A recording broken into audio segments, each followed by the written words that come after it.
One of my most challenging times, I was living in the Caribbean, which doesn't sound so challenging, Yeah. but I was the group HR director for a large telecoms provider supporting 32 countries around the world. I was traveling 70% of my time. I had a very large HR function, literally dotted between, Jamaica through to, Fiji and Tonga and Asia Pacific. And I was working for the CEO, and I had to attend the board meeting every single month and present to the chairman and the vice chairman and the board members, which is a very different proposition to just working with a senior leadership team. The things that they're looking for updates on and the conversation you have is at a whole different level. But what I realized over time was that it really truly didn't value people. And it didn't matter how much I tried to push these senior leaders to truly understand and unlock that opportunity, they were never going to get it. And so my health took a big hit. I was having nosebleeds, ended up in the doctor with, very high blood pressure. And I just had to sit and have a chat with myself and go, okay, what can I actually achieve here? And is this the place for me? And so I went to the CEO and I said, here is my proposal. These are all the things that you need to do as an organization to scale. I genuinely believe that if you deliver on these, you will not only make more revenue, but you will have a happier workforce, et cetera, et cetera, et cetera. The choice is yours. If you are not interested in moving the company forward in this way, I'm just not the right person for you. And so I ended up resigning for that company and leaving with no job to go to, nowhere to live.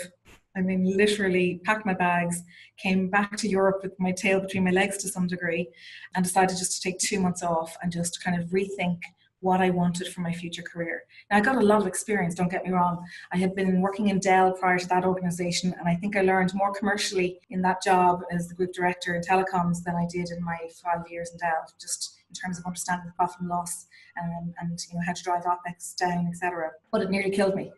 And so I came back and I went traveling, and I was sitting in a hotel in Thailand, and I decided I'll go check my emails and my in-mails, and lo and behold, there was a message on LinkedIn from the head of HR LinkedIn.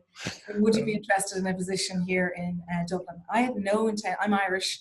Had no intentions of moving back to Ireland. It was moving to London, believe it or not. Mm-hmm. And and I've never looked back since. So I kind of believe sometimes things happen for a reason. Yeah. But you have to have a moral code.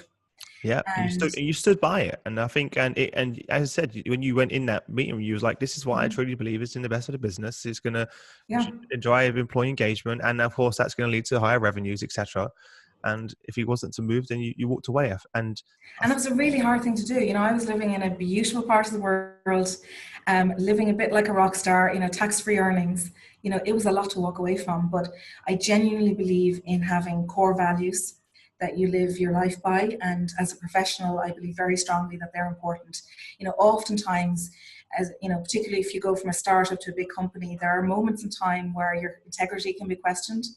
And it's important to have those values and no, this is my line. I will never cross it. And so even though it all worked out well in the end, it was a big risk to take at the time, but I think it was worth it. Yeah, and I'm so happy I asked that question now, because I know there's going to be so many people that are listening to this show right now that are either in a similar position right now in a company like that, unfortunately, because there are many out there. I can actually know many personally out there that perhaps need to hear that from someone like yourself to know, okay, this is I'm not the only one. As we always know, guys, everyone thinks that they're the ones in that position. There's many people that have been in similar positions. Yeah, and you have to figure out what's important to you, and find a company that has those same values. And that's why, employer branding and creating a great culture and then selling that culture to the external world is so important, because that's what candidates are looking for now. They want those values to be matched. And for me, LinkedIn has just done a tremendous job in helping match my core values. And it's not always the stuff that it is actually spoken widely about either. It's the stuff that happens at the right times when they mean the most. Just one example of that is Pat. She has this philosophy: treat people beautifully. And it's easy to say that, but what does it actually look like, and what tangibly, what does that feel like? And I felt it. When my father was dying from cancer, my house got burgled, then my house flooded, literally all in the space of 2 months. Wow. And I rang Pat in tears one day as a CHRO and said, look, I just can't go to this offsite.